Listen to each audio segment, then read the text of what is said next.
Ladies and gentlemen, at this time we're going to begin the funeral services of Mrs. Elaine Stolper. Rabbi Zev Cohn, her son-in-law, will be officiating. For those of you who are joining us here, please be sure that your phones have been turned off, and we welcome the many people that are joining us online.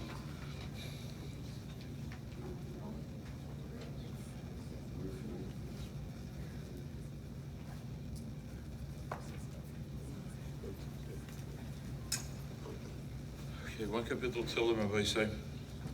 Shila Maloy, Sasoinai Lahori, Emmanuel Ezri.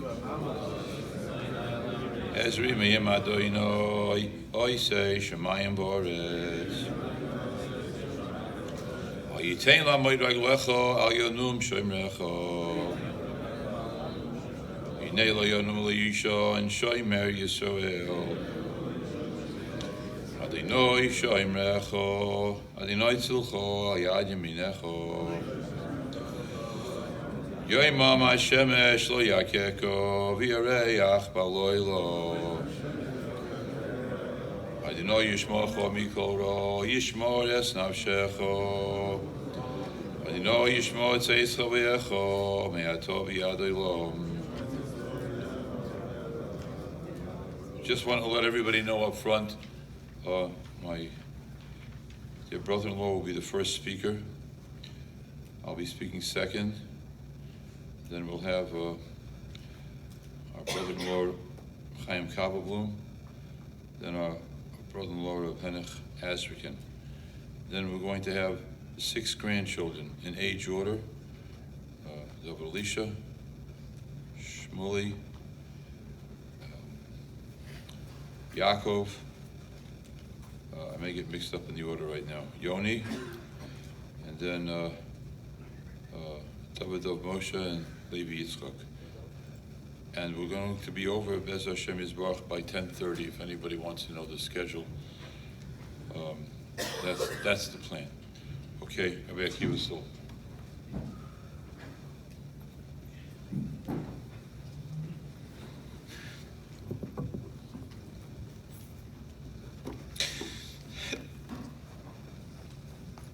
I didn't cry when my father passed away. But Imala,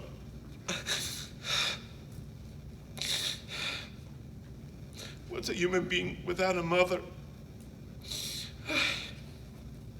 What a special mother. The pasuk says in this week's parasha that when Aaron passed away, Vayiru kol ha'eda ki gava Aaron.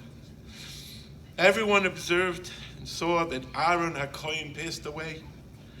Vayivku es Aaron shloshim yoim. They cried for Aaron 30 days. Kol Beis Yisrael. Everyone cried for Aaron.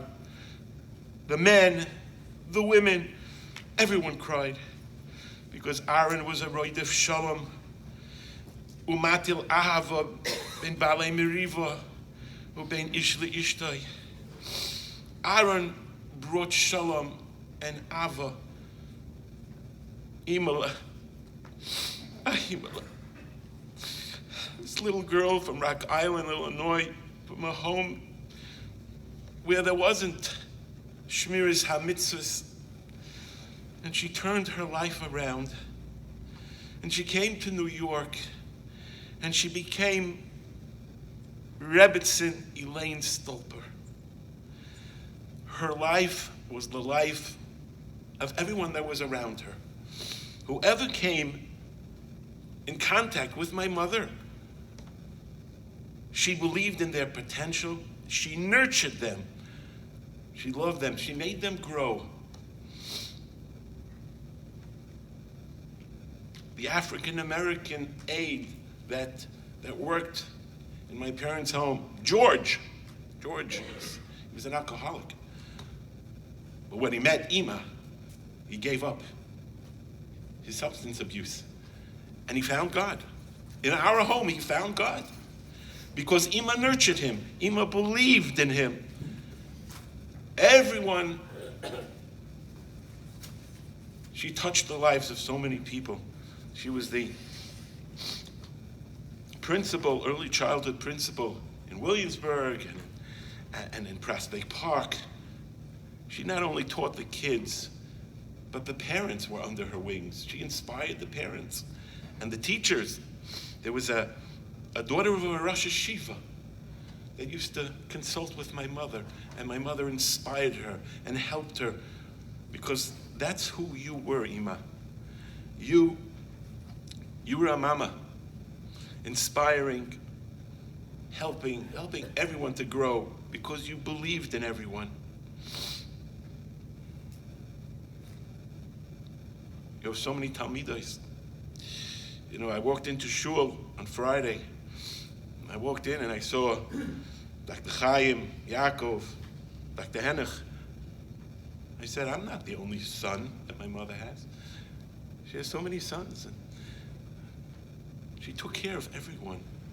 Her life was your life. I don't think she had her own life. It was all about other people. She was the backbone of NCSY. She was the dogma of a woman who was educated, articulate, with a shaitel, and modest, and she inspired all the women to be like her. It was a beautiful story. When I was about 27, I was single, living at home. Some Ima used to take me to yeshiva every once in a while. She drove me to yeshiva. And it was before Hanukkah. And we stopped at a light on Ocean Parkway in Brooklyn. And there was a scene you wouldn't believe. There was this disheveled Jew, and he was carrying a cart. And in the cart were Hanukkah wicks and oil and candles. I wasn't sure if he was schlepping the cart or the cart was schlepping him. It was such a sad scene. And most people would use this as an opportunity to make fun of another human being. And I still remember sitting in the car, and as this Jew passes by, Ima turns to me and she says, "You see, Kivi, Ayid gitza chanetza." Jews don't fall apart. They're resilient. You don't have a parnasa? Go out and sell some wicks, sell some oil. Don't fall apart. Ima was resilient. Yes, she did struggle, but she was resilient. And she taught that resiliency to all of us, never to give up. She empowered everyone, and she empowered herself. And Ima used to have all these cute little things that she would say. You know, if we're sitting at the Shabbos table and there wasn't a good Dvar Torah, so she would say, the Gashmius is better than the Ruchnius. And we knew what the message was. Somebody has to come up with a good Zmira or a good Dvar Torah.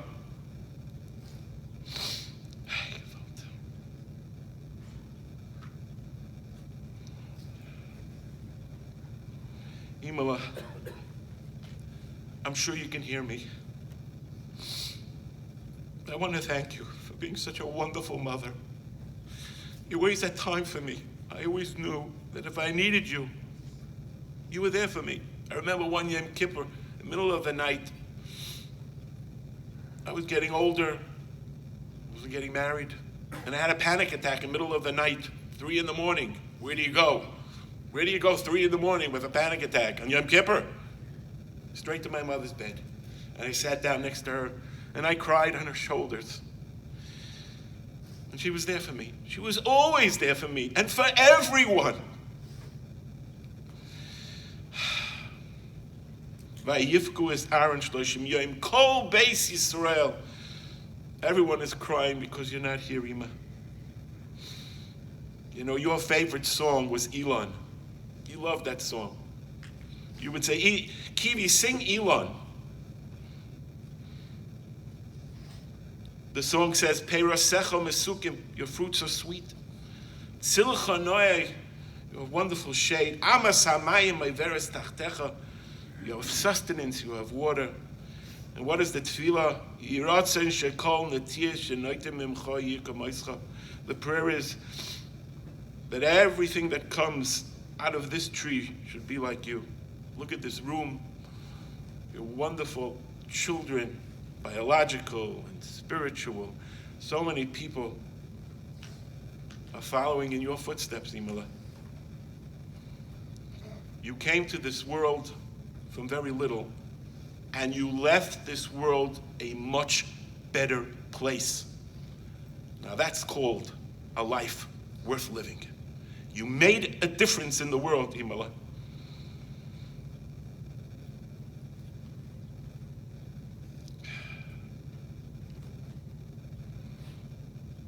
I love you. I miss you. It was a very hard day on Erev Shabbos. We thought you were coming home. And instead, Hashem had other plans. You know, Ima used to say, you had a policy. No bad news on Erev Shabbos. If you have to share bad news, don't do it on Erev Shabbos. Because Erev Shabbos is a special time. It's a time of rachamim. It's a time of chesed. You don't share bad news on Erev Shabbos. Shlomo HaMelech tells us, Ein shilton b'yom hamavis. Even a king does not rule on Erev Shabbos. Even you, Ima, who your policy was not to give bad news on Erev Shabbos. But on the Yom HaMavis, Hashem takes over. We all know the famous story that Abba, Zecher Tzadik Livrocha, was away for 6 Shabbos in a row, taking care of NCSY events. You were away from Abba for 6 weeks while he was taking care of NCSY. But more than 6 weeks, HaKadosh Baruch Hu didn't allow you to be apart from each other. 6 weeks ago, Zaidi was nifter. And in Shemayim, they didn't allow the two of you to be apart more than 6 weeks, because the two of you were the epitome of shalom bayis. And not that it was always perfect. You had to work at it, but you did work at it. And you created such a beautiful avirah in the home. Oh, it was such a beautiful, beautiful spirit. I remember as a child, we used to say, break it up, when Abba and Ima were hugging, break it up. It was always, we saw love between a husband and a wife. You were the true Eza Kenegdai. Ima, I can speak for hours, but now it's time to let your grandchildren speak about you. You had such hashpah. I'm not going to forget you, Ima. I love you so much. I thank you for everything you've done for me. Lech b'shalom. Go with all that you have accomplished. And in Shemayim, when you get up there, you should tell them who you are. The wife of Rabbi Pinchas Stolper, the mother of this beautiful Kehila, and so many wonderful children and grandchildren and people all over. I want to take this opportunity to thank Elizabeth for being so loving. Thank you so much. And Eliana for the time that you spent with her, and everyone else, Elisheva, Micha. You were all in the spirit of Ima. May you all be healthy, have strength, and go on and spread her spirit, the spirit of resiliency, of believing in people and helping people. Bila ha'moves lanetzach, u'mocha adinoi lehim dimo me'al kolponom, v'cherpers ama yosem mi kol haaretz, ki adinoi diber.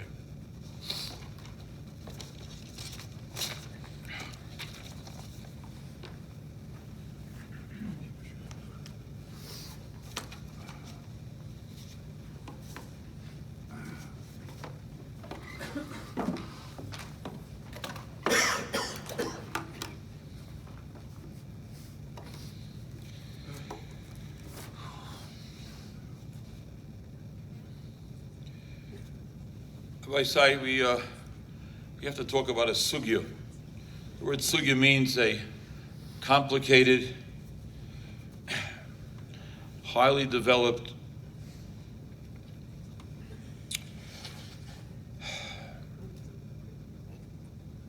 complex situation. About Ima, about Savta, and about Saftaim. I'd like to try to explain this sugya based on another sugya in Shas and tie it in to everything that's been going on in our family, and especially the last 3 days. Benching has 3 brachas. First bracha is because of the Mon, written by Moshe Rabbeinu. Second bracha, Eretz Yisrael, written by Yoshua. Third bracha, written about the Beis HaMikdash by David and Shlomo HaMelech. Then we have a fourth bracha. Fourth bracha in benching is extremely strange. The fourth bracha in benching was written by Chazal because of what happened in Beitar. We're going to take a few seconds to explain Beitar. I'm sorry for mentioning the details, but the Shiva is going to be over in the middle of the 3 weeks. Beitar was a gigantic city, the last stronghold in Eretz Yisrael after the Churban. Beitar was destroyed. After it was destroyed, and there was mass murder of the Yidden in Beitar, the Romans, Yamach Shemam, decided to take the bodies, pile them one on top of the other, and make a fence out of human bodies around Beitar. Those bodies were in this form for 7 years. 7 years of hot summers, cold winters, and animals. 7 years. What happened was, the bodies did not spoil, lo yasrichu. And after 7 years, miraculously, they were brought to Kfura. What in the world does this have to do with benching? Meshech Chochmah asked this question in Parshas Eikev. The Meshech Chochmah says an astounding concept. The concept is that in the middle of tragedy, for which we do not know why those tragedies take place, HaKadosh Baruch Hu sometimes gives us a hug. The hug was that the bodies did not decay, and the bodies were then buried. And Chazal Baruch Kodsham decided that event requires a bracha. That bracha is made sometimes 3 times a day. That bracha has been made tens of millions of times, if not more, since it was instituted. Safta was getting better, as Akiva said. And we had a bar mitzvah this Shabbos. Friday morning, we had a brunch in our house for all the people who came in. Safta was doing okay, and we had a brunch. Michal prepared that brunch for weeks, in between phone calls and hospital visits. And it was wonderful. It was simchadik. Feivel was there, as were all the relatives from the Zobman and Cohen side. Then there were pictures. About a half hour of pictures from 2:30 to 3 o'clock. Driving to the pictures, there was a phone call. And for some reason, Hashgacha, or maybe Michal made the decision, she did not bring her phone to the event. And we had pictures in Shmuli's backyard for a half hour. Pictures.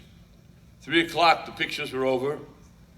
Michal was scheduled to go back to the hospital, but things got a little heightened. And she went back to the hospital. And while she was driving, we got the news, and then she got the news. So we had from about 3:30 till about 7:30. We were supposed to start davening and then having the Suda. trying to make arrangements. Michal was in the hospital. David Jacobson was downstairs. We're trying to get the mace to be able to be released from the hospital. In the middle, getting phone calls, Mazel Tov from the Bar Mitzvah, and making a decision as to whether or not the Cohens, the family of the Bar Mitzvah, should be told about what's going on. They're in the middle of making a simcha. Then it became impossible not to tell them. Then the email went out.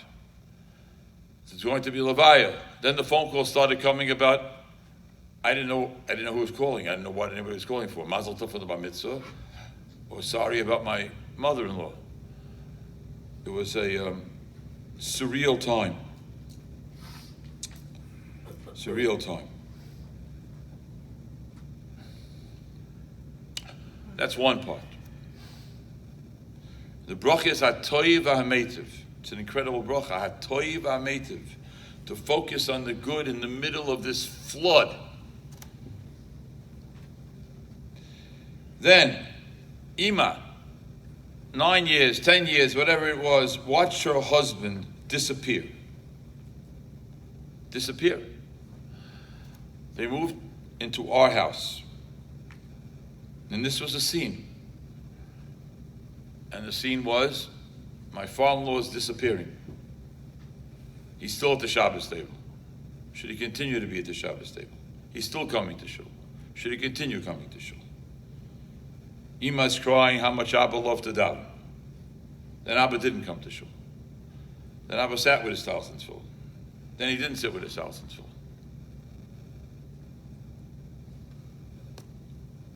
And then she was alone with her husband. Then she was alone without her husband. Here's a scene that happened several times. Our schedule, my wife and myself, we don't have much downtime together during the week. Monday night we eat supper together. I'm not saying the rest of the week we don't, but Monday night we do. Often Ima would open the door and come in and see us eating supper. She'd say, I'm sorry, and she'd go out. We'd invite her back in, we wouldn't invite her back in. Should she come in? Should she come in? Did she want to come in? Didn't she want to come in? It was a surreal situation. However, we did have Abba and Ima living with us. There was hatoiv v'hametiv. It was a challenging situation, a very challenging situation, but it was still hatoiv v'hametiv. There was toiv and metiv amidst all of the tzoros. Then was COVID. And there was another decision that Abba and Ima are going to move temporarily for a few months. Going to move to Park Plaza. I have to thank the entire staff there, Rabbi Allen. I don't know the names of everybody there, but I became very friendly with the big guard. I don't remember his name. But I told him, when he becomes president of the United States of America, I'm going to give the benediction. We had that deal. We had that deal. It didn't help me to get in without a mask, but it helped me to get in. And then my wife took upon herself, she was running another house. This house needed constant medical care. Abba's in the hospital, out of the hospital. He's in the nursing home, he's out of the nursing home. He's in hospice, he's out of hospice. Ima needs a special diet, salt-free. It was a restaurant, our house. It was a medical center, our house. Bills were being paid, money was being filed. All the people, Elizabeth is here, who were taking care. Was a complete and total role reversal for a child to become the provider. And instead of the hatoiv v'hameitiv. Michal became the toiv and the meitiv.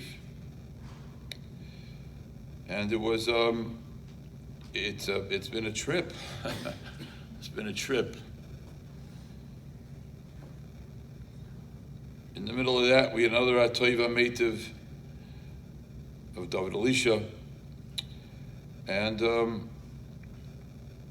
dare I say, I'm not finished with the year of Avelis for my Rebbe to Shiva. But there's one more thing. It's not enough to say Hatoiv HaMeitiv. The Mishnah says, Lo Hoya Yom Tovim LiYisrael K'may Tu B'Av. The day in which they buried the people in Beitar became a yontif. Tu B'Av is a yontif.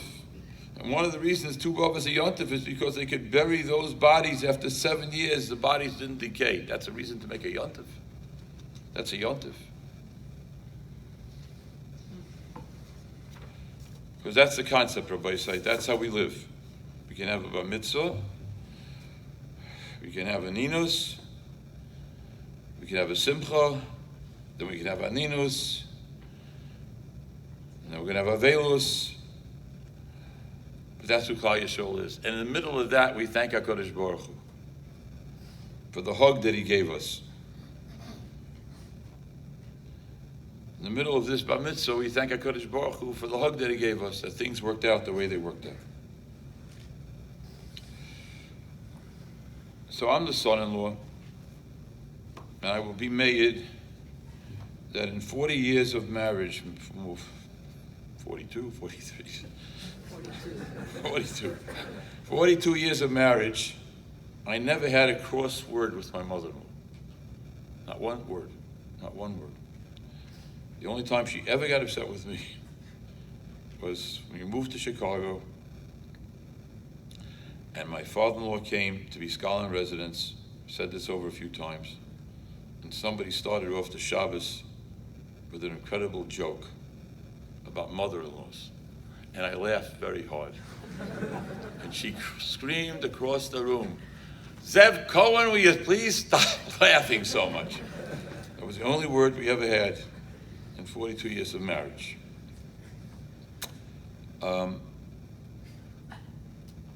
This has been a whirlwind of less than 48 hours. And thanking everybody here who did not know what to do. We didn't know what to do either. Just Shulchan Aruch told us what to do. So we should be zeicha to merit the schus of bringing my mother-in-law to Kfura in Eretz Yisrael. And once again, I am acknowledging the yontif in our house. As I would tell my wife all the time, every drop of food you make is infused with the mitzvah deraisa of kibbud aveim. Every time you make another appointment, or you take another phone call, and you know, Rabbi Say, I don't have to say, it's not a question of being proud or not being proud. I did nothing in any of these issues. Nothing. I know what's up and what's down. I brought the food every Erev Shabbos to Ima. And dare I say, the last few weeks, I watched a little TV with her in this dark room where she was sitting. And we enjoyed Andy Griffith together a few times. Maybe I enjoyed it more than her, I'm not sure. So this parting, Abba, and now Ima, in this short amount of time, with everything that was going on, is an example of why Chazal decided, Baruch Kodsho,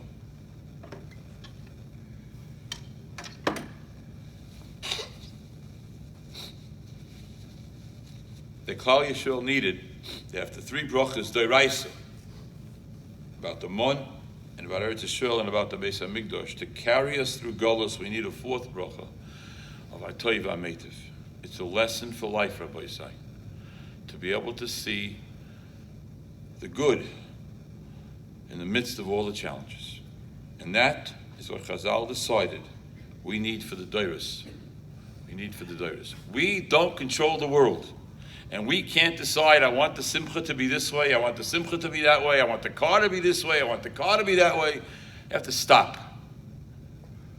We have to know HaKadosh Baruch Hu is in charge. As Ima used to say, she had a lot of sayings, as Akiva said, Ruba de Ruba HaKadosh Baruch Hu fährt die Welt. We don't have much to say at all. And the truth of the matter is we have nothing to say. We just try to do what we can do. We try to do it best. And that's her legacy. She accepted the last 9 or 10 years in her home, in her new home in Chicago, in Park Plaza, at the Shabbos table, at shul, with her husband, without her husband. It was an incredible lesson. We should all be zeicha to live our lives according to Shulchan Aruch. Ima, I hope that you have the ability to, I'm sure you do, to be meichel us. Everything was not perfect all the time. Everything was not perfect all the time. But we tried. We tried hard. Michal was Bereisham, leading this incredible Avodah Gedolah, together with all our children and our grandchildren. In a certain degree, Elisheva was Bereish, and together with Shlomi, and Shmuley was leading the way together with Rivki. And just to end, Ima had an apartment in Park Plaza on the ground floor. And for those people who remember, nobody's going to forget, for a long time, the only connection was banging on the window and standing on the grass at Park Plaza and waving to her. And she'd come, Abba would be sitting in a chair, and sometimes he would wave through the window. And she was waving through the window.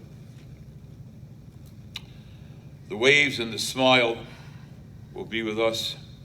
We should all be zeicha to bila mavas hanetzach, moch Hashem dimma me'al kol panim. No more tears, no more tears, with Bias HaMashiach Mehera V'Yameinu. Now it's going to be David Elisha, then Shmuley. Oh, Chaim. I told you I'm not here. Chaim is first, then Uncle Henoch, and then we'll announce everybody else. Careful. Chaim.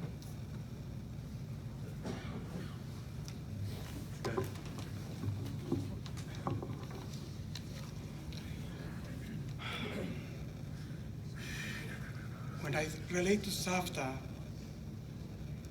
when I relate to Ima, I relate to my own mother. I knew Savta, Zaidi, for my last 34 years of my life.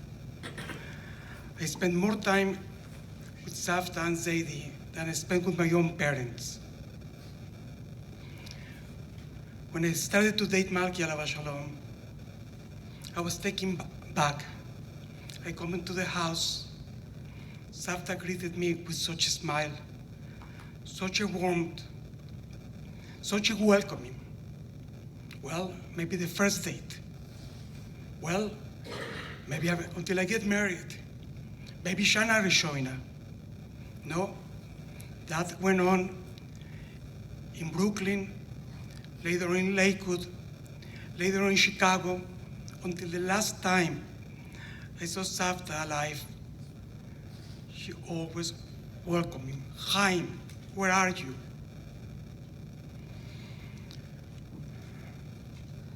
Savta was a master of giving respect and honor to people. Yes, from the janitor to the Rosh Yeshiva, Savta will give kavod, honor, make a kiddush Hashem with every person who knew her. When I say to myself, if I need to describe Savta in one word, her characteristics, her mission in life, of of course, will be impossible.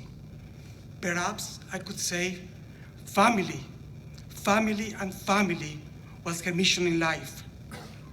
Of course, NCSY, of course, being the principal in Prospect Ridge Yeshiva was important.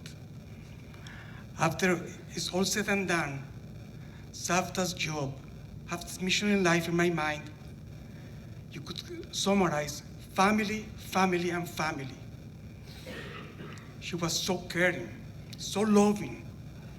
She was emotionally and physically involved with every single one of her children, every single one of her grandchildren. For Savta, she was proactive. She will look after your needs before you ask for them. Yes, it could be a code blue, a need for a code blue. Yes, it could be a need for a rapid response, like in the hospitals, and Savta will come through also then.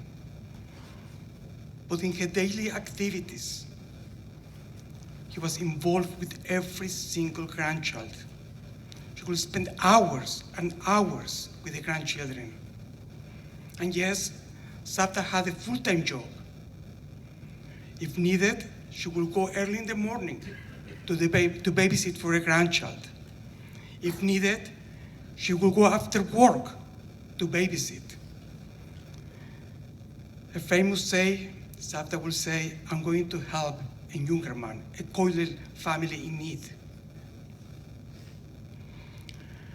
Planning for our husband, Malki Alav Shalom and I, Savta made it clear, we are going to have many distinguished guests, many Rosh Yeshivas, no question.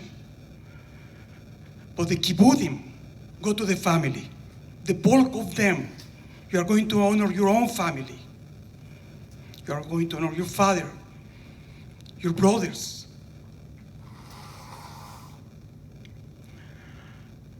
Savta used to say, you need to earn your Zaidi badge.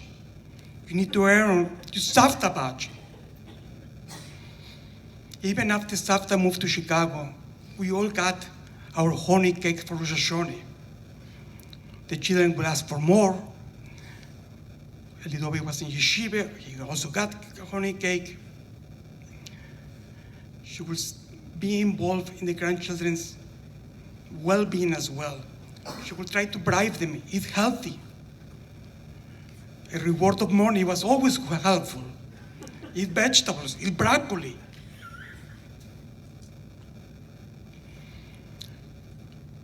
Savta nurtured me, Ima nurtured me. When a thought came to my mind of becoming a pre-med student, I had a mental block for physics. I mentioned that to Savta.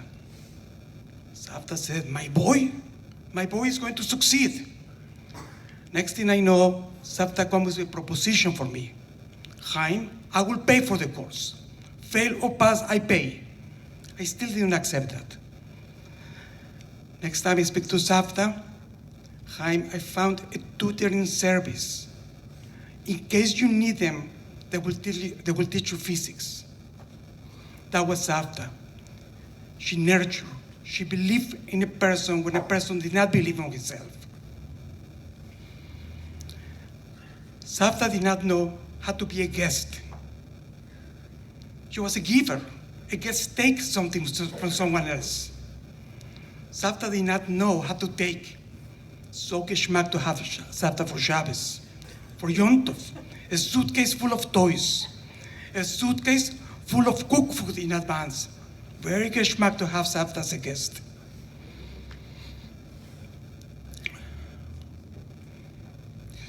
When it came time for me to rebury it, Savta, when I say Savta, I mean Savta and Zaidi, obviously Savta and Zaidi, were heavily involved in my life to make sure that it's a smooth and easy transaction as it could be. When I got engaged to Jenny, Savta approached me, and she tells me, you are my son. I'm buying the lichters for Jenny. She invested in the relationship. Jenny became her daughter. Jenny would call Savta Ima. She will send food for Shabbos just to help out without asking. She will send food. She will send food for Yom Tov. She was so happy, Chaim, we're getting over Sukkot time. And from Sukkot to Pesach, it's only Shabbos. You don't have to worry. Like this Jenny will not have to worry about the food.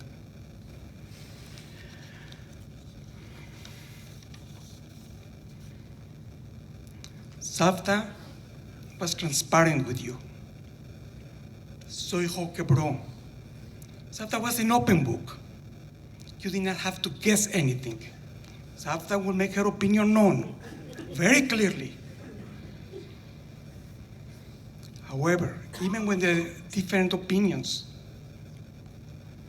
Savta was a Roid of Sholom. She was the matriarch of the family. She will make sure, no matter what, there is peace, there is Sholom at home. If that involves to buy a present, she will buy a present. Her covet was non-existent. Savta, Ima, will call you and will call you. There's no such a thing. You were pogea, you anger me, and you need to come to me to ask for mechile. She will run after you, whether it was your fault, not your fault. Savta, Ima will run after you. There should be shalom in the family.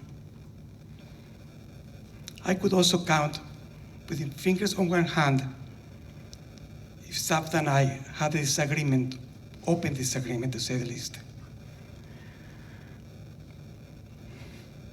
Savta, Zaidi, just like Nachshon ben Aminadav, you may have hundreds of thousands of people at the edge of Yam Suf. It takes one person, the courage, the emunah, the example of one person to enable hundreds of thousands of people from generation to generation to achieve, to open their minds, to help out people. That was Savta, that was Zaidi. Bezrat Hashem. We should be able to continue the legacy of Savta, of Zaidi, with our children, grandchildren, and for generation to generation.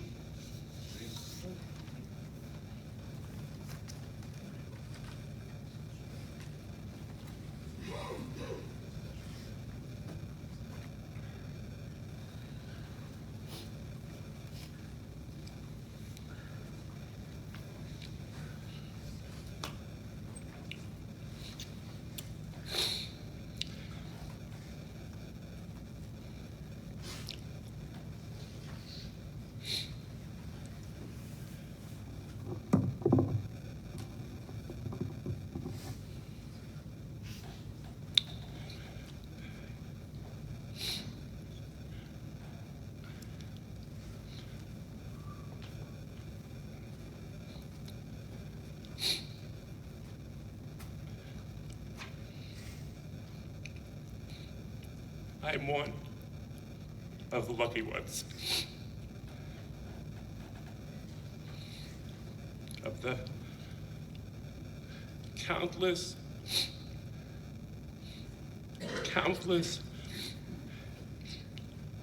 young people who had the good fortune to be welcomed into the family.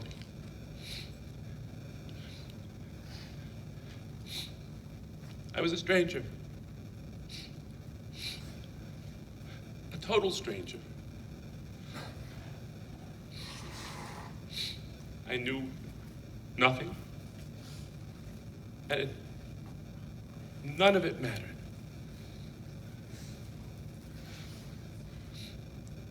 The house was open, and the heart was open. Mrs. Stolper, Rebbetzin Stolper, Ima, Savta, Savta Aim, by all those appellations. When I first met her, and Rabbi Stolper, the Zecher Tzadik L'Brocha, I knew them for days. I had been there one Shabbos. Mrs. Stolper said to me, "You're a Ben Bayis. You have no place to be. You now have a place for every Shabbos and for every Yom Tov. We want you to be with us." From where? How? Why? I wonder if she knew I was never going to leave. If she would have made such a generous offer.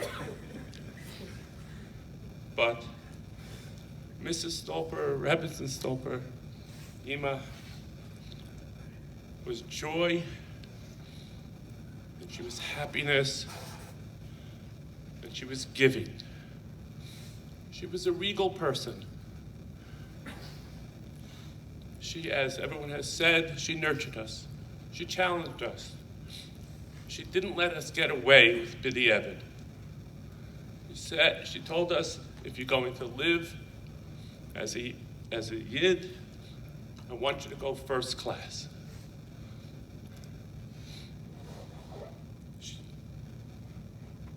And if we thought too much of ourselves, she said, you think too much of yourself. She abhorred gaiva. She elevated us, and she gave to us. I wasn't the only one. The number of people who walked into that house and who were mushba is countless. And their generation, their families, and their children, and their children's children, countless. And she gave to everyone, each and every one of them.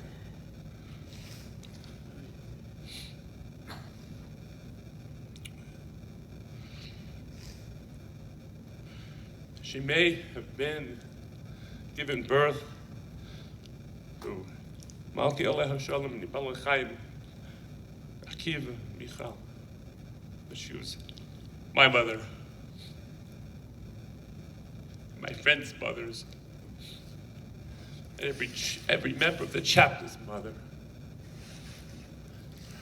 She gave us an intangible to be able to fit in as outsiders, not to do silly things, to embarrass ourselves in shul, and when we came to gatherings.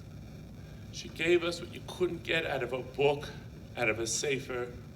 She gave us Masorah. She enabled us to be part of the klal, something that we were all desperate to be, part of the family of Klal Yisrael.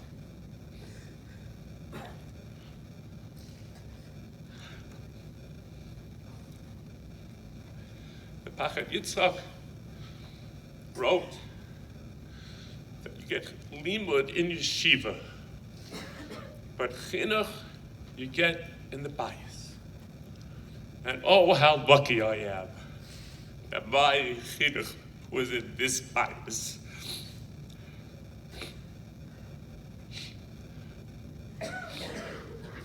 We used to have a trick that we'd come for Shabbos, get invited for Shabbos, and very conveniently we would leave things after we left.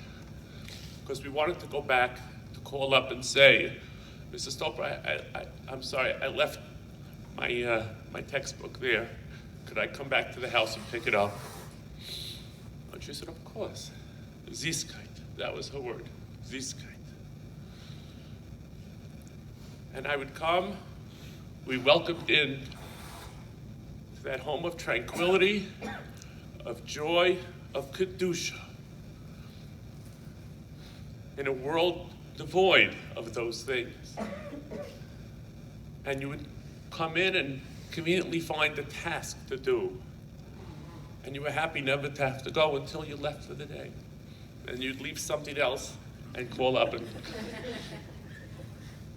and she understood, and she never called you on it, because she was generous and giving.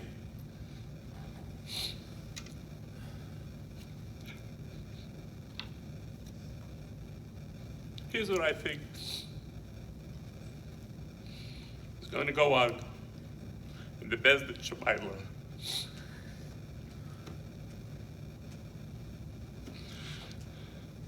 The Baskol is going to come out, and the Katega Rahman Lussan is going to start to ask questions.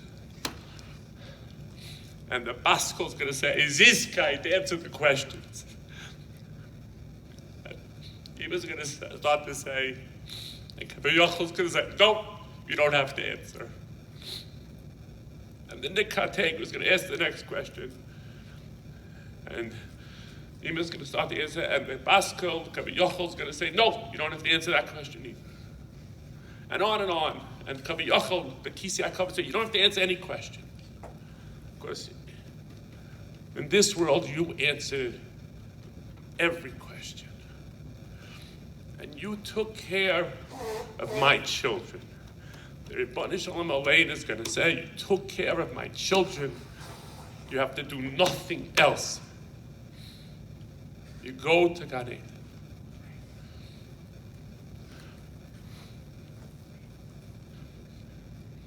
If something is forgotten, you need a zechira. Mrs. Stolper, Rebbe Stolper, Ima, Safta, Aim will never need a zechira. Because we walk with her, and she will walk with us forever. Her love and her caring will be with us at Bias Kail Tzedek. Hey, Zechra, Bracha.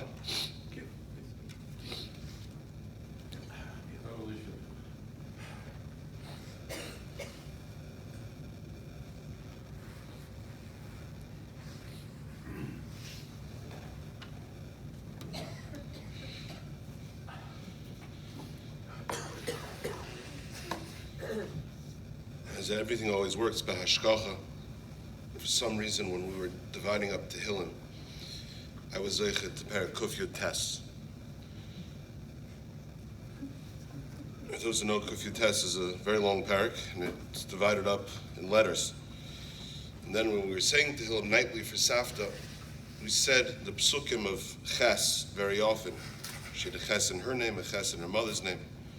And there's a pasuk, second to last pasuk in Ches. It says like this: Chever ani, I am a friend, l'chol asher yiruucha, to all those who fear HaKadosh Baruch Hu, l'shoimrei pekudecha, those who are the shoimrim of the pekudos of Hashem. Says the Malbim, Chever ani, what does that mean?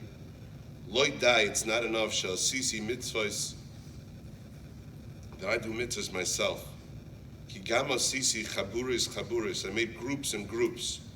K'dei sheyagdil haschus l'fi roiv ha'osim. I made groups, more groups and more groups, so we could be marbek k'vayt shamayim. I don't know if there's another pasuk that can encapsulate what Safta did more than that. But that was Safta for the Klal. Maybe we can speak a little bit about Safta for the family. Safta took pride. How many times she told it to us about her lineage, talk about her Zayda, the right to Sheikhid, how scared she was of him. She would run away whenever he came in. And she told us something once. It was an Agavdika thing, but as Uncle Henoch just mentioned, the Messiah. He said, I didn't have that much contact with my grandfather. He lived near us. He was European, he spoke Yiddish, we were Americans. He said, but one thing we did get, we got Chanukah geld. Then she said to me, interesting, I never knew why. We got Chanukah geld always the fifth night of Chanukah. Happens to be brought down, the Stipler also only gave the fifth night of Chanukah. It's the only night that can't be Shabbos. Messiah. I told her that after she told me that her grandfather gave, she was so excited. It's Messiah in the Mishpacha. She brought it out for all of us. Safta was honored at Prospect Park.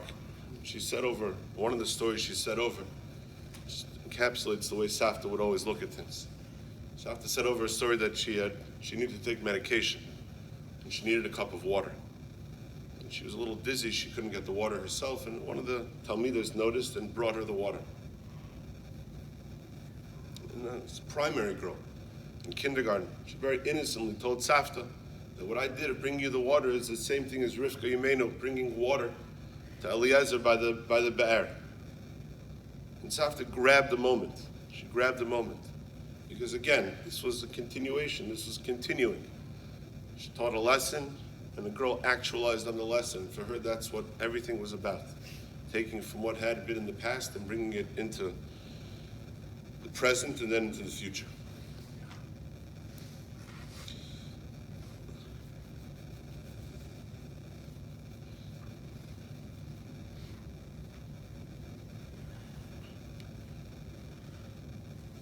"28 years ago, I went to yeshiva.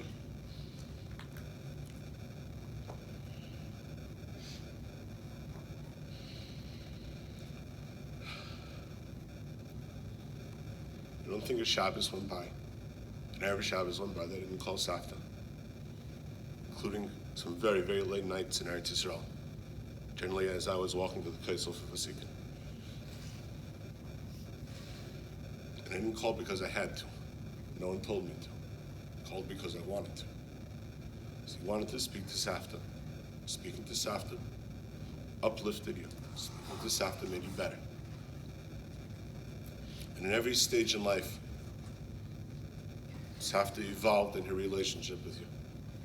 Whether it was when I was a young bacher in Long Beach and I needed a place for Shabbos, and she moved to Lakewood, and I came to Lakewood, and then I used her house as a storage facility for my svarim until I got to Lakewood. I don't know if Zeddy was more excited for the fact that I was getting married or that I was taking my svarim out of the house. I'm not sure which one it was.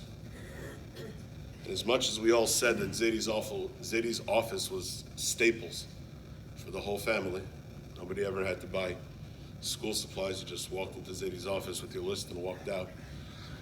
Savta's freezer was Meal Mart and Glatt Mart, Gourmet Glatt and Evergreen, Wegmans and Costco and a lot of other stores. And it was open, even though there was a lock on it. But it was open. The key was right there. Just lock the door on the way out. No problem. And the house was open. The car was open. Zavta was open. Whatever you needed. Whatever you needed. And as much as she could, in every matter that she could. And as things changed and she moved here, and the phone calls continued, she always had a line to say. And the phone calls were always uplifting.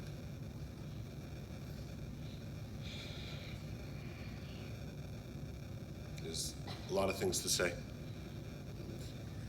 Maybe we'll say more of them later. But for now,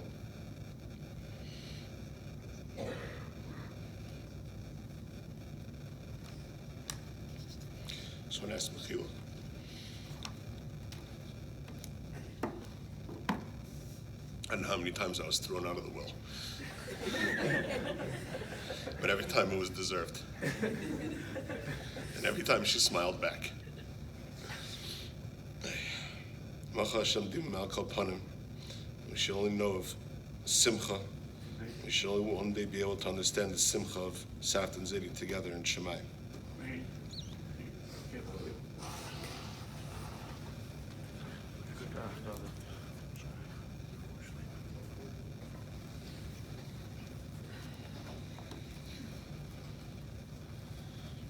I'm going to start by reading a letter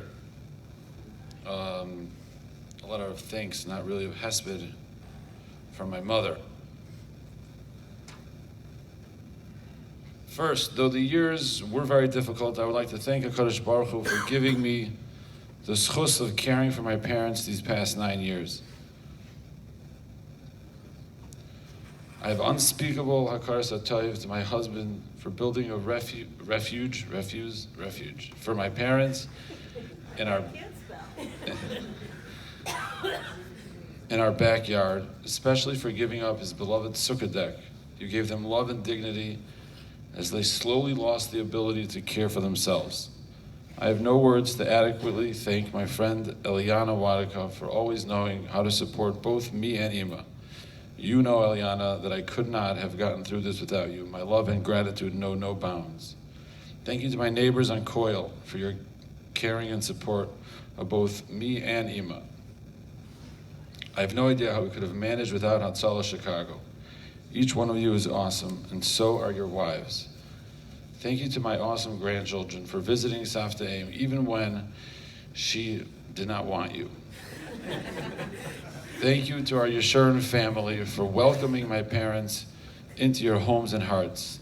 Thank you to Elizabeth, my mother's caregiver, for providing loving care over these last difficult months. Thank you to my children for all your love and support as you watched your beloved Savta and Zadie slip away. And last, thank you, Elishava. Your care and compassion for Savta was so grounding.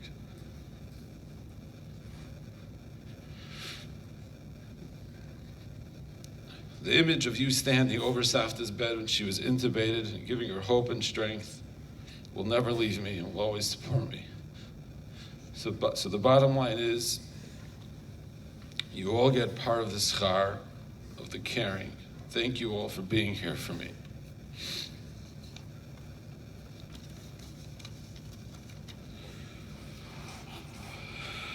That was fun.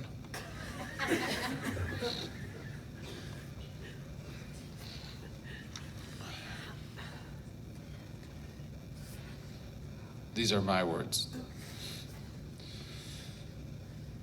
There's an estate in Shemayim, a sprawling estate.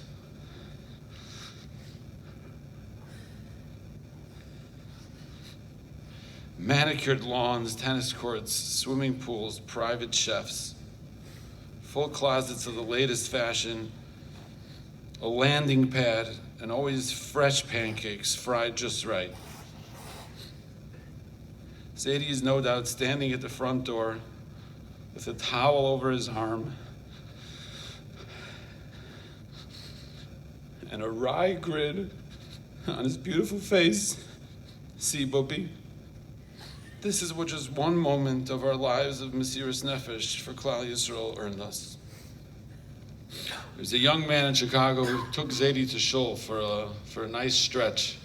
He told me that Zadie wanted to thank him. So Zadie asked him what he wanted.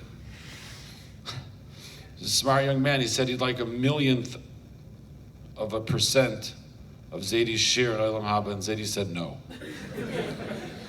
So he asked for 1/1000,000,000th, and Zadie said no. And Zadie gave him a copy of one of his Sfarim. Savta's sisters, Charlene, Mickey, Sylvia, they're also nearby this heavenly estate of Savta and Zadie. Savta's parents, one can only imagine the stirring in Shemayim as their efforts to raise a family in Rock Island are now being rewarded. Savta was not shy. However, I think about 5, 6, maybe 7 years ago, she had a blood clot that ran into her eye, and she'd been blind in one eye ever since. There were times where we would switch seats so that she could see us better. But I'd like to go on record that after the initial scare of that morning when she couldn't see, after that scare wore off, I did not ever hear a peep of a complaint about being blind in one eye, which is a very unique display of inner strength. Savta was the survivor of the American Holocaust. She may have never been in Auschwitz, but the Satan didn't need poisonous gas to wipe away Yiddishkeit for millions of Americans. The Yetzer Hara had a different poison. You could call it the American dream, you can call it anti-Semitism, you can call it anything. Savta survived it. But she didn't flaunt it. She didn't wear her frumkeit on her sleeve. And she was a regular sister to her beloved siblings for 80 years. She couldn't be called a product of the Tshuva movement because Zadie hadn't started it yet. I could imagine that maybe Zadie and the children would feel a bit different, but to me, Savta's favorite title was Savta. She was so proud of her grandchildren.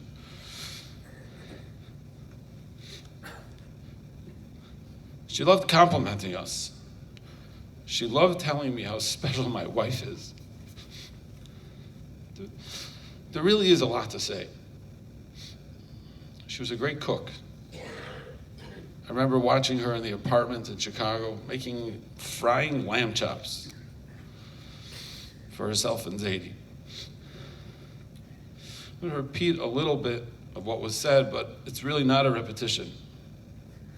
Kivi described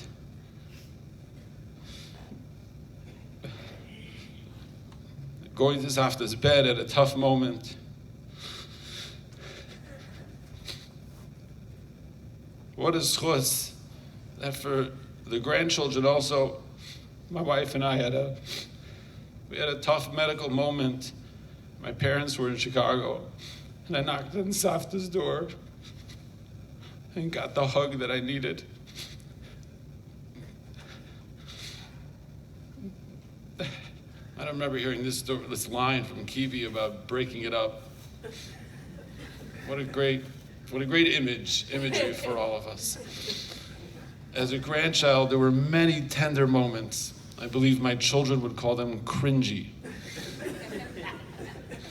But they were very special and very real for us to see. We had the schus of making a kumsitz once, and one of the men who I asked to sing with us told me that he just couldn't get the image of Savta standing behind Zadie and giving him a massage while a group of us sang some songs, maybe one of the last times.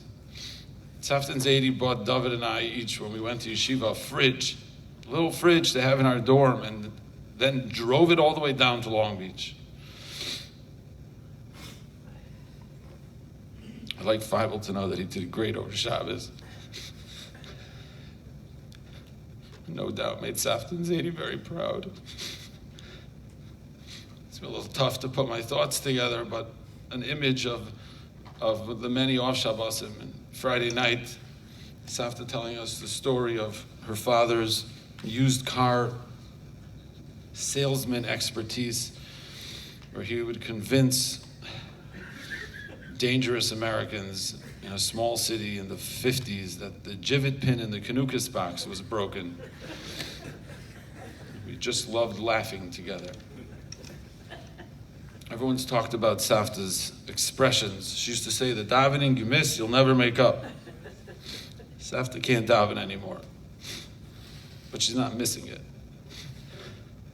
She's being nene from the Ziva Shechina that she and Zadie have created. They should be a Melitz Yosher for the entire family, for the community of American Jewry that's always under attack from the Yetzer Hara. We should all continue to be survivors. Whatever poisonous gas is being thrown our way,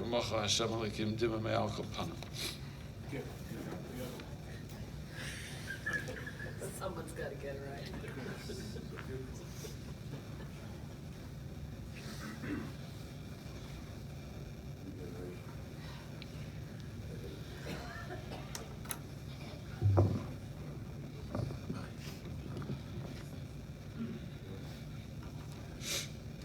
Just a lot of bullet points. We're going to go through them. Thank you to the family, everyone in our family, to Eliana, and to all those who helped Savta and Zadie over all these years, both physically, both emotionally, and financially. We thank all those who have helped Savta and Zadie throughout their entire life. I have to say, it's pretty weird not to see your Aron in front of us. And it's pretty hard not to see you in front of us. As Shana, my wife, said to Savta after our Shavuot Brachas, Shana said that she's so lucky that Savta has such a great and special family, and she's so happy to be a part of it. Shana and I came here for the bar mitzvah because it's a family simcha, and we're so proud to be a part of it. You know, we're happy to know that Savta and Zadie are spending Shabbos together, and Savta and Zadie are enjoying Shabbos bar mitzvah from seats that only God could have provided. As Shana said, they probably had the best Shabbos of all of us. At Ima's Levaya, I ended up just ending off speaking, saying, what do you say when you lose your mother? The love and who they are to you, there's nothing to say. I lost my second mother, the person who really cared for all of us, all the Cobblums, the Stolpers, the Cohens, and all the extended family. She said how great we all were. She would bring her whole self to us, as if you've heard from so many others. From the Friday afternoons in her house, which was beautiful, to the Sudas fit for the king. She would pull it out, and we knew that Zadie definitely had an agenda speech prepared. She showed us the joy and love of what it means to have a Jewish family and to be a Jewish family together. She came retired to Lakewood, only to arrive to a sick daughter, and as everyone said, to really step in and really be involved. I wasn't going to say this, but I want to say it. Savd used to joke there's not enough room in my father's kitchen for both of our tushes because we would both try doing stuff in the kitchen together. As David and Shmuley have mentioned, her jokes and Savta love is what we needed. And others have seen Savta's love and caring, as Uncle Henry said. We share this with ourselves and with our families. Also, something I wasn't going to say, but I'm going to say it again. I'm going to say it. One of us wanted a smartphone one time, and we asked Savta to be our corporate sponsor. And she said, I'm not giving you a smartphone because I don't want to go to hell for you. And so Savta, like everyone said, spoke her mind with such caring and love that it only strengthened us. She walked Abba and Mom, Jen, down the aisle for a second time with Abba. And the love and care that she brought into Mom, there's no words to describe the love and care Savta has shown for Jen and for our mom. They really took Mom in as her own. Her nonstop help, Savta's nonstop help with us, whether it was in Yiddishkeit or in our Jewish homework or our English homework, was very unique. She would be able to actually help us with our Gemara homework and our English homework as well. Her involvement in not only our personal lives, but in our school lives. She used to make kugel for all of our siyums, and Zadie would deliver it, and when the principal gave Zadie the credit, Savta would remind him who made the kugel. I'd call Savta to her from night Seder every night, or every so often, whenever she would answer on the third call. And she knew that I was either going to night Seder, coming back from night Seder, and I would love it because it gave her such nachas. For the small amount of, Yiddishkeit you could put in sometimes during the day. And we would talk, and we would joke like only Savta could. She would always ask, like Shmuley said, how's your incredible wife? How are your kids? How are your brothers? As a grandchild, I could definitely say the amount of times that Savta and I disagreed. But as everyone said, it was with such love and care that we would grow from it. And we need a reminder from our dear Abba, don't forget who your Savta is and how much he cares for you. We had the unique privilege to grow up with Savta and Zadie when they moved to Lakewood, and literally in our house and in their house. When we told Malki, our little daughter, the news this morning, she said, "Oh, I really loved her. I wish we could visit her." We would hop on video calls with the kids, with Savta and as our Savta, and boy, would they go crazy. They would put on the whole show. To end off, as everyone said, Savta has a heart of gold, well meant, there for our family and for others, trying to figure out the who's-y what's-y's of life. Thank you, Savta. I ask you for, as a grandchild, an incredible amount of loving and care of Mechila and all Melwand. Thank you very much.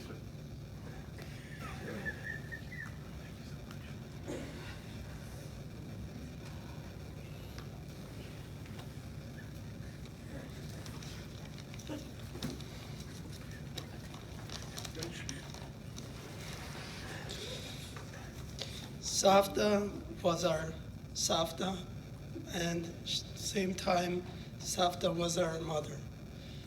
Savta was there for us during the hard times, and Savta was there during the good times. Since I was a little kid, we grew up in Savta's house. I remember her little kitchen over there. We would be playing around. Savta in the summer, she would take us to camps, and Savta was always involved in our life. Savta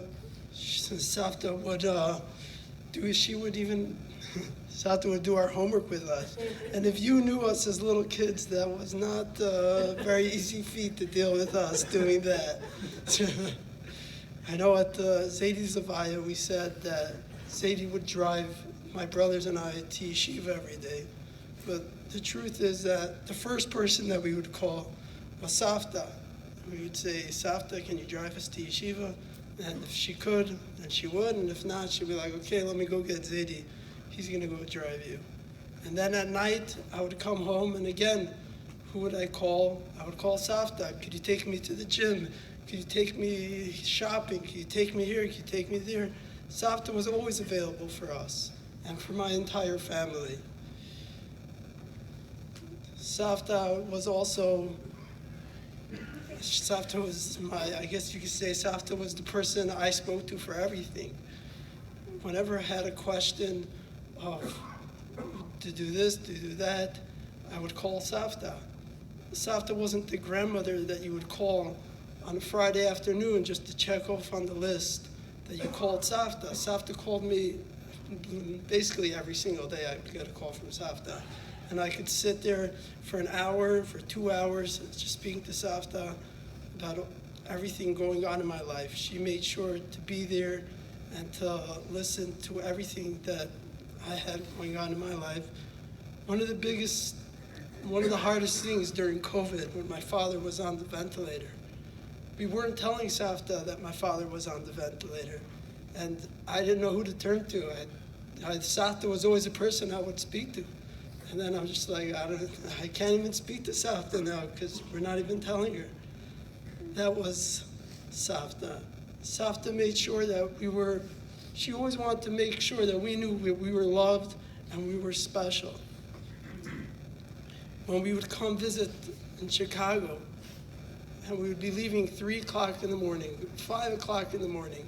Dear Savta, she could barely walk, and 3 o'clock in the morning, she's there walking us out the door and giving us a little bit money for the ride.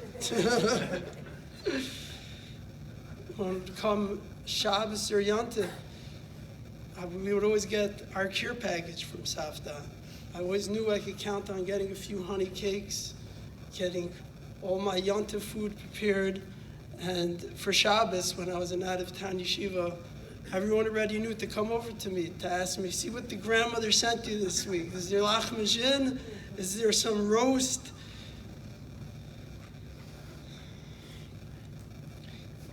Savta would also, when we would come for Shabbos, or she would come to us for Shabbos, she would make sure to go to the store and buy the best meat, buy the best food that she could find, go to the store that sold the best food. It wasn't for herself.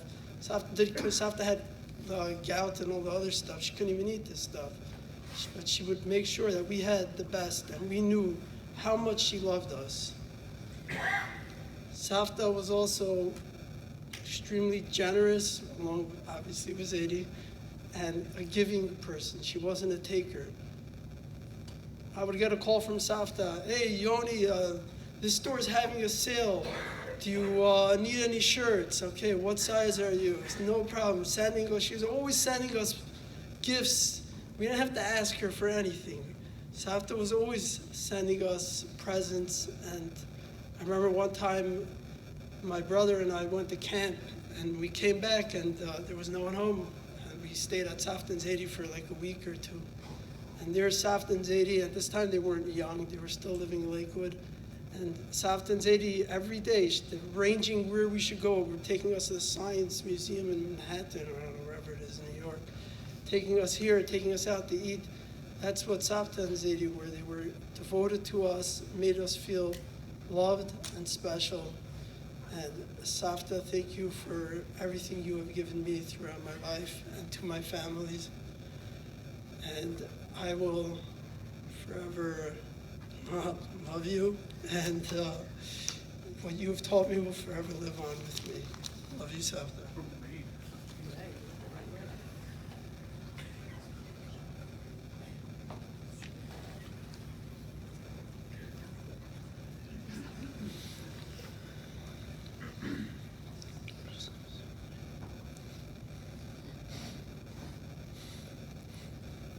feel like we just did this.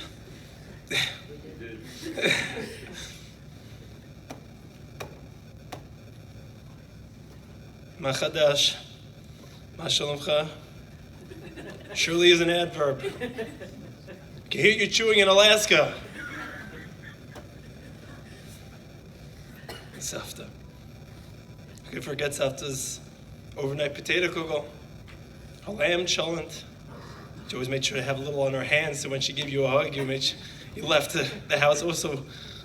You didn't just eat it.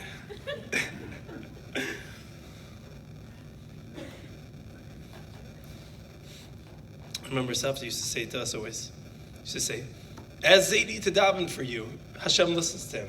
As always, she always used to say this, tell Zaidi, as Zaidi to daven for you, Hashem listens to him. They're always a partner together. Even though Savta never wanted to take the credit.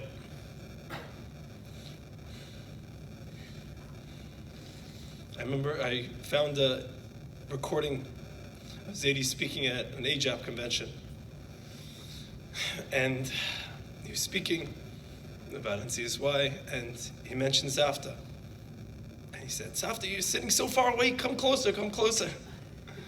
And he said, "I want to tell you that whatever I accomplished in my life," he said it's with so much passion, so Zaidi always used to do. He said, whatever I accomplished in life is because of her. And he could hear the love.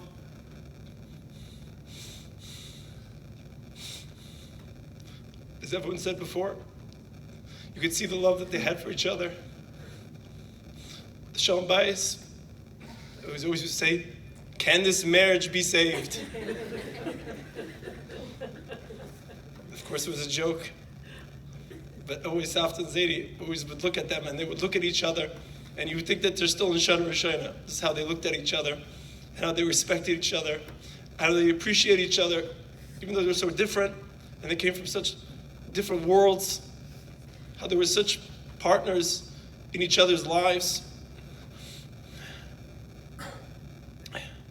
It's amazing how many people are speaking about Savta. Savta she wasn't a young woman in her 80s. She still had a smartphone. She was texting and WhatsApp, and she not always was so good at it, and sent random texts once in a while. We had no idea what she was saying and what language it was. But always Savta was so normal and so with it. You could always speak to Savta what was ever on your mind, and she would always make sure to tell you what was on her mind. She always used to tell me, "You talk too much. Can't talk so much. Don't do that on dates. They're not going to like that."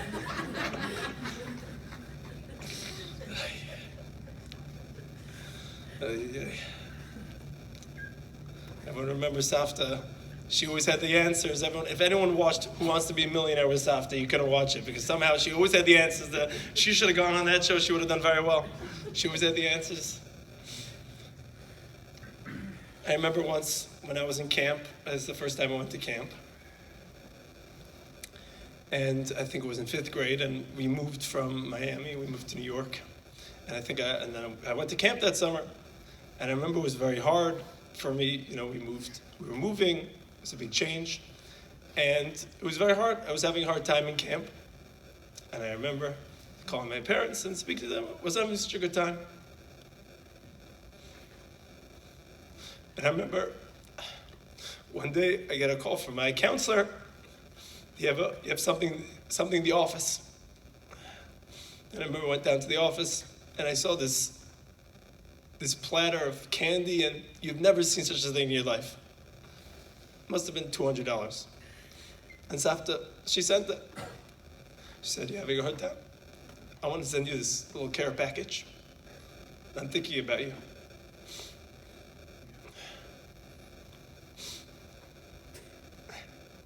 Remember, Savta used to call me David Moshe Ben Maimon. I have no idea why she said that. But whenever she used to say that, it always used to be so special to me. How she was so close to all of her grandchildren and her great-grandchildren. She always had her finger on the pulse of what was going on in your life. She would make sure to tell you you're eating too much, or you're not eating enough, or you're good now, but not so much. But she would always tell you where you're holding. And she was always right. And she always knew what was going on with you. Even if you didn't say anything She would look at you and say, what's going on? She would be there to talk to you. I remember speaking to Savta for hours on the phone in person. It's something that's unique. Most people don't have grandparents that are so close to their grandchildren and understand them in such a deep way. Of course, my Savta always used to keep the house so beautiful. It was so inviting. We used to come Erev Shabbos, all the grandchildren and children. We used to eat the kugel, and we used to challenge and just sit and schmooze. Those memories will be with me forever. My father used to always says a vart.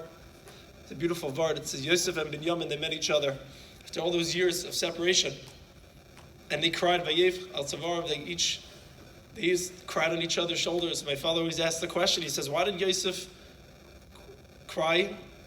It says Yosef cried because Binyamin, he would lose the Beis HaMikdash that was built in his portion, his chelik. And Binyamin cried about Yosef because Yosef would lose the Mishkan, would be destroyed. The Mishkan would be in his chelik. And they cried on each other's shoulders. And my father always says, why did they cry on each other's shoulders? Why did they cry about their own tsar? Why are they crying about the other person's tsar? So my father always says, when it comes to someone else's tsar, you cry. But when it comes to your own tsar,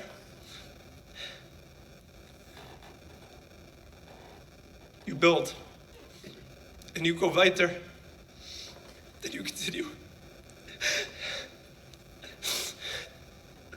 Losing Savta Zedi is such a close period of time. There's nothing to do but to continue the legacy that they built for us, their children, and their grandchildren, their great-grandchildren.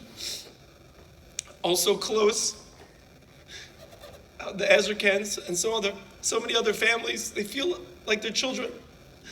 The love for each other, the understanding for one another, even though we're all very different, we all have our own opinions, and we're all very strong-minded, Baruch Hashem, it runs very, very strongly in the genes, but we all love each other, and we're all there for each other.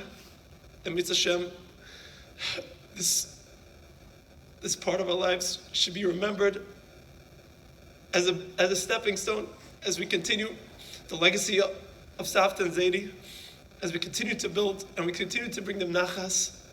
When we only see simchas, now that Savta, Zedi, and Shemayim, may they be me'etz yosher for all the mishpachas that need yeshuas and gesund and parnasa and nachas and shidduchim. Umach Hashem dimah me'al.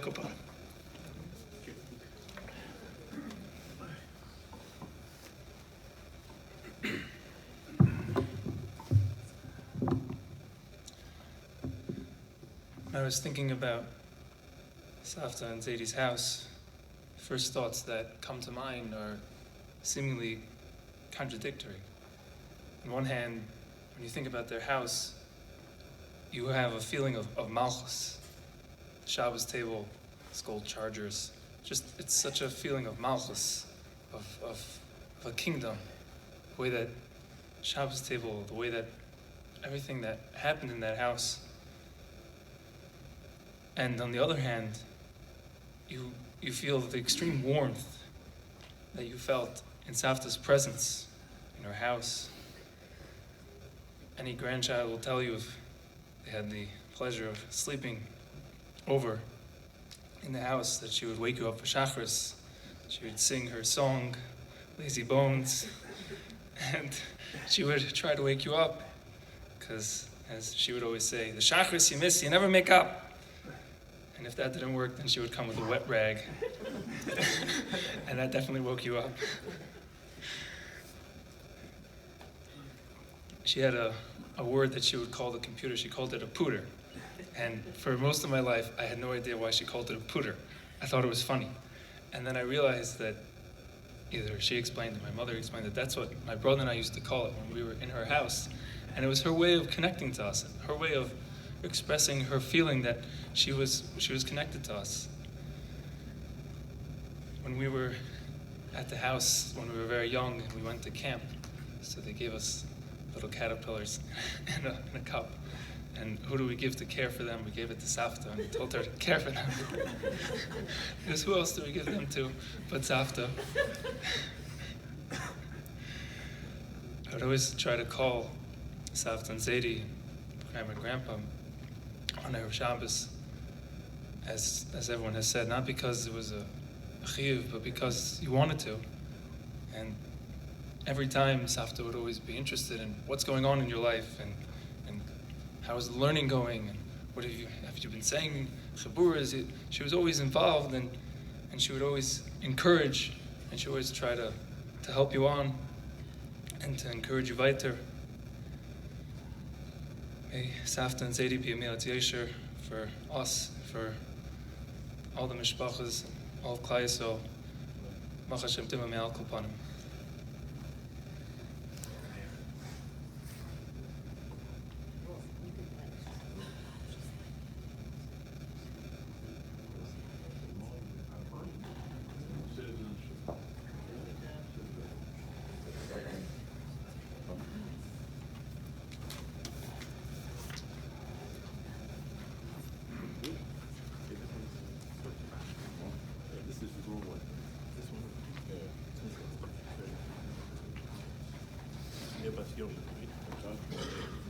Please rise for the mole.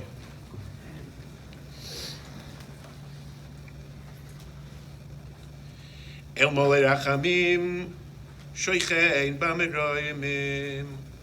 Hamsei menucha nechoino al kanfei ashchino, behem ma'alois kidoshim utahoirim, kizoya haraki yomasirim. Es nishmas imi merosi, chaya bas yona shol chol olamah. Bavur shamishpacha, noidrim bli nedet stokabad askaras nishmasa. Began Eden tehei menuchasa. V'chein balarachamim yastireha b'seisa k'nafav li'olamim. V'yitzrar b'tzar achayim es nishmasa adrina yunach masa. V'sanuach b'shalom al nishkava. V'noimar Amen.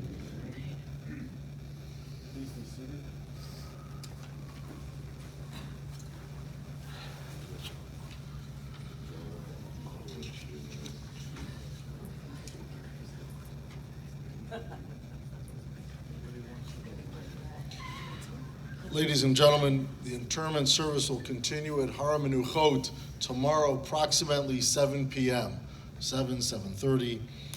When the family returns from Israel, the traditional shiva will be at the Cohen residence. For those of you who wish to follow the hearse, you can use these stairs and you can follow the hearse. We are going to be going to the Chicago Executive Airport in Wheeling. For those of you who wish to go in procession, you may do so, but we will be waiting. The jet doesn't arrive till about 12:30, 12:45, but then we're going to be leaving at 1 o'clock. Due to security, no one's allowed on the tarmac. So do as you wish, but I would strongly recommend at least walking behind the hearse as we go to the cemetery. Memorial contributions to the synagogue would be appreciated. At this time, we're going to conclude the live stream. Please rise as we escort the family to go by the hearse.